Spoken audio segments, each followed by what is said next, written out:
And away we go. It is the Nightcap brought to you by Galactic Fried Chicken right here on BearcatJournal.com, www.galacticfriedchicken.com for everything Galactic, including delivery right to your front door, pretty much anywhere inside the 275 loop. Or you can head down to Dayton, Kentucky, Wednesday through Sunday, lunch and dinner.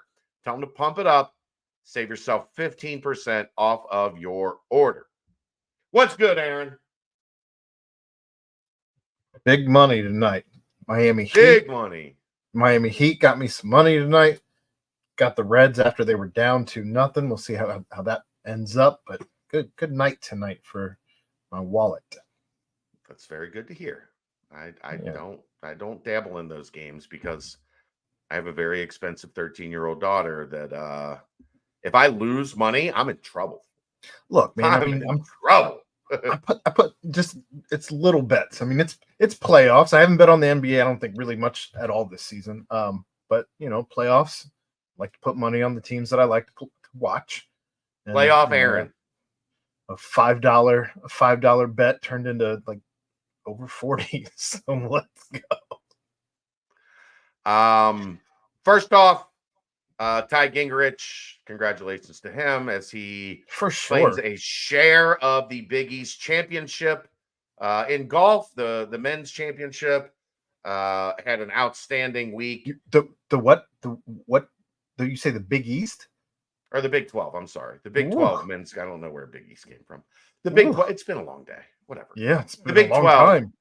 Actually, I think Aaron, this is the first Big 12 champion for UC, right? Which we were just talking about last night while we were riffing, and here we are a day later celebrating some hardware. Got our answer. Somebody's got hardware. As Ty had an awesome week, and really Dave talked about this on the BCJ pod. Outside of the second round, they were outstanding. They had a bad round, and it cost them. They probably weren't going to win, but it cost them quite a few placement spots. Look, that's golf in Houston. Yeah, that's golf. Sometimes you have 3 great rounds, and there's probably going to be a bad one sprinkled in somewhere. But sometimes the ball gets away from you. First Big 12 champion. So congrats to Ty, and I'm sure we will have him and possibly Doug on sometime here in the near future. Maybe just to cheer Dave up. Dave's had a rough couple days. As we have been, as we continue our interview series here between. Look, we're on a hot streak. I was just going to get to that hot streak, Aaron. Tomorrow night on this very program, we do not have a lot of guests often on this program. Yeah, see the program. We're going to have them on the program. You're going. I feel like you have too much. Yeah, well, I thought you had too many sleeves on to be saying program. D. Alexander, the recent commit to the women's basketball program, is going to join us tomorrow night. So we are going to record that right around 8. I will have it up for you as soon as it's done. And we're spreading it like we're dishing out dimes everywhere right now, Aaron. Everybody's getting a little piece on the action of the guest list. So tomorrow night, excited to talk to Dee and get some insight on her commitment to our guest from Monday, Katrina Merriweather. If you haven't seen that, go check that out. Connor Hickman, the new commit, the transfer from Bradley, joined us on the BCJ pod earlier tonight. So that's on the page as well. So with that all said, you had a newsy topic that popped up today, and I have thoughts. So I'm going to turn it over to you. Yeah, there is a certain team that, I guess 2 teams, as Iowa State and Kansas State are going to open 2025 in Dublin, Ireland.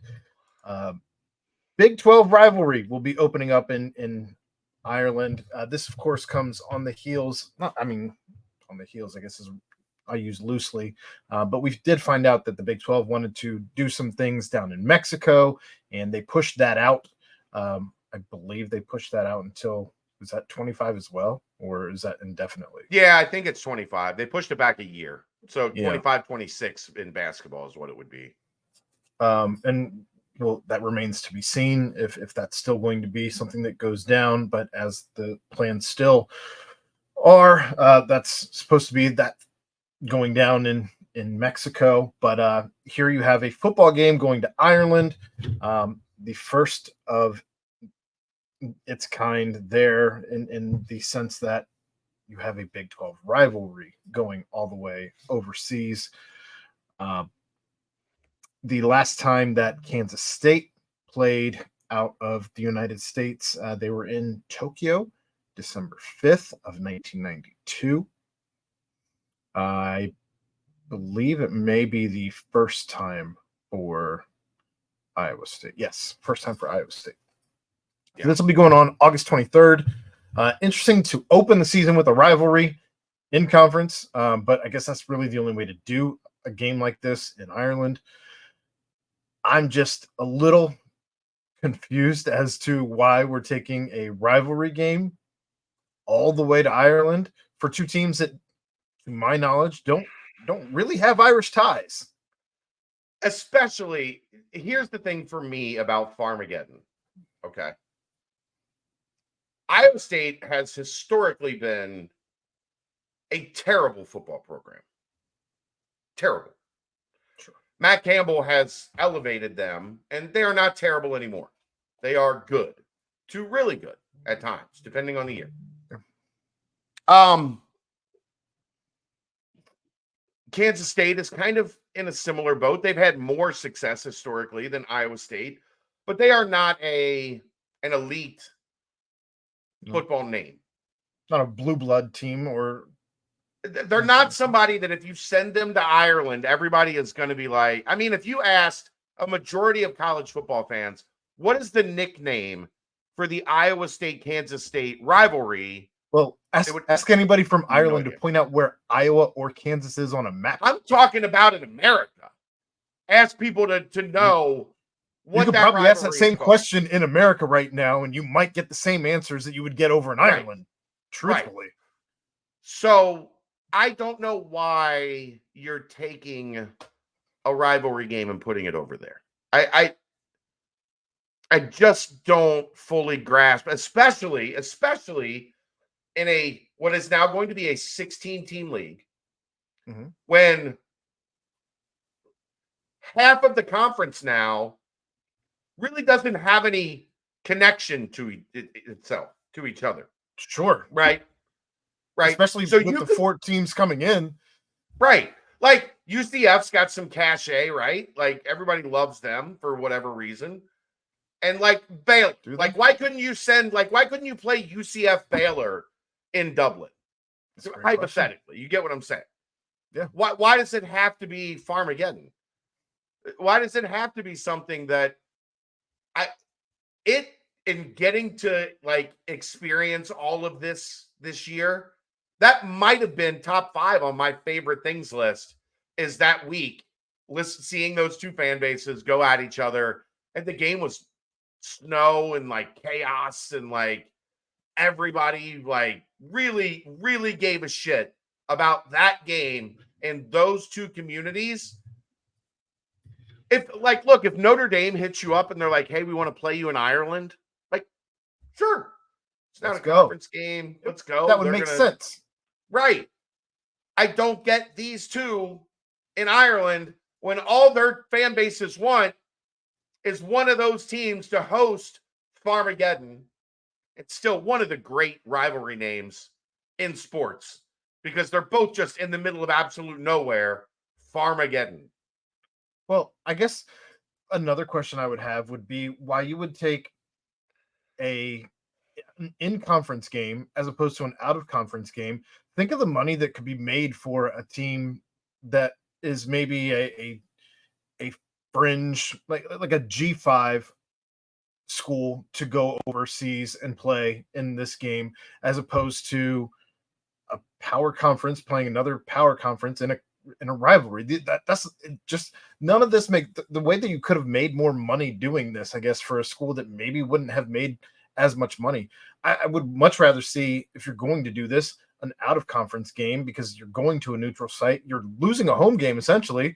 If whoever's supposed to be the host of this, and so you're losing a home game that like is going to sell out and is going to be crazy. Turn the town upside down. Like how much Right. revenue are you losing in that town alone, just because of how many people go to tailgate and all of that specifically for Farmageddon? Come in the night before, yes, stay until Sunday. Yes, they do the whole weekend. Like, you boost the economy. I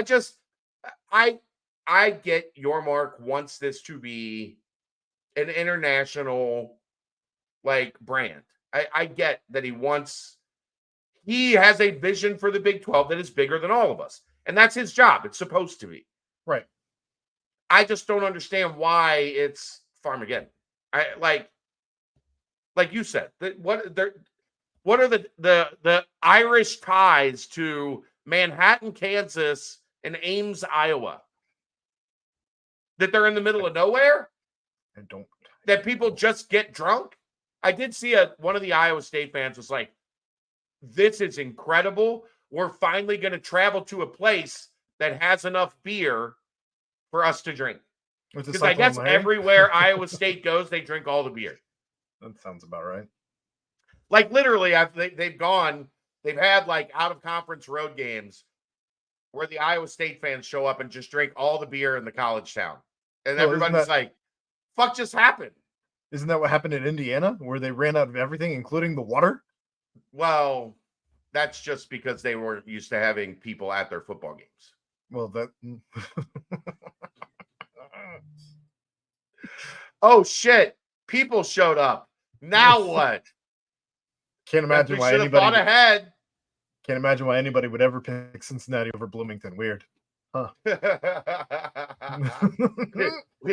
we got a first-hand account of that tonight, baby. Just saying. Stay home in Bloomington. Move to Cincinnati. I'm with you, though. I think that you could have taken, even if you were going to do in conference for whatever reason, I guess to have your conference highlighted. Aaron, it could have been Colorado. One of your, that would have been huge, monstrous. But at that point, you're also hedging bets that Deion's still going to be there. And no, I mean, it's for this year, right? It's not until 25. 25. Okay. Yeah. It's opening the 25 season. Yeah. Okay. And if Shadur is no longer there and Deion's struggled to get his handle on anything to do with the portal. Yeah. You're right. He sure knows how to put him in there. Right. He does. I don't know that a lot of guys left with Louis luggage now. Like they're sending guys out that got their luggage. I see what you did there. But I don't know. I guess I still just don't understand what your thought process is to send an actual rivalry, unless maybe that's the way that you think that you're going to sell tickets and get people to travel. Aaron, again, it's not a rivalry that anybody really knows, unless you're outside of those two towns, right? Did you know? Serious question. Before UC got into the Big 12, did you know that Kansas State and Iowa State were a rivalry game that had a name and like a history? Yeah, I did not. And when you play NCAA football as much as I did with my friends back in the day, you play to try and win rivalry trophies, and we all picked. My best friend, I think he was Iowa State a couple different seasons, and we had a traveling SD card back on PlayStation 2 where you had to borrow the SD card to go play your games. And anyway, look, I've told you I'm very excited about this game. But yeah, I mean, I knew about it, but that's not to say that the regular Cincinnati fan would have known that Farmageddon was a thing. If it wasn't for the game, would you have known about it? Maybe with watching College Game Day and such, I think they probably have traveled. I'm sure I've seen it a million times. Just becoming background noise. But yeah, it was just like it was just Iowa State's playing Kansas State. I don't really care. I didn't have a reason. Kind of a nothing burger if you're not involved, right? Right. But then you hear Farmageddon. Like, that's just an incredible game. Like, that's an incredible name for a rivalry game. Farmageddon. I feel like Ashton Kutcher drove a big, like, one of the tills or something for onto campus. He had like the corn husker machine, whatever you call. I don't know farm equipment. Just let it go. Let it go. Let it Anyway. go. but I think he did that on College Game Day for one of their games a couple of years ago. But yeah, again, maybe that's how you sell it, to get people there, to make sure that the stadium is full, to try and get people out of the States and over there. I'm not entirely sure, but like I said, I think the best course of action, if it was me, and I think we're on the same page here, you just send somebody else, anybody else, Pitt, Arizona, or whatever. Right. Send anybody else. Send them. Don't mess with Farmageddon. I'm very protective of a rivalry I didn't know existed 18 months ago.